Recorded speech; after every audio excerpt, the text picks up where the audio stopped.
pažiūrėti šį čia, kiek yra taškų.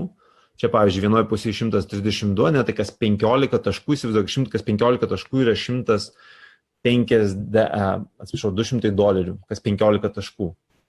Ir čia turiu tik tai 0 vienoje pusėje, nes vakar sumokėjom, vakar gavau komisinius, bet jeigu pažiūrėtume, va, čia BitClub yra komisiniai, ne, tai va, galima pažiūrėti, kiek aš gaudavau. Ir galite pažiūrėti, 12, tai vakar yra, gavau $10, $10, vakar 3 kartus po 10 gavau, nes 3 žmonės gavo po $200. Tada 200 gavau, tada 40 gavau čia va per vieną dieną, tada čia kitą dieną 40, po to vėl 40, 15, 10, 10, $400. Ir čia gruodžio 10, gruodžio 7, kažkaip įdomi, čia 12, 9 rodo, įdomi, čia gal nuskaitė biškį vėliau.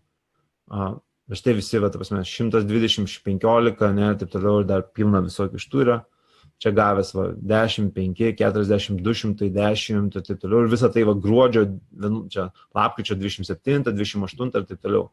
Jeigu pažiūrėjus, pavyzdžiui, iš tam akauntą, kiek aš iš viso gavau komisiniais, galima matyti komisinius, tai yra 2 commissions, ne. Komisinius gavau 2 yra 0,28 ir 0,22.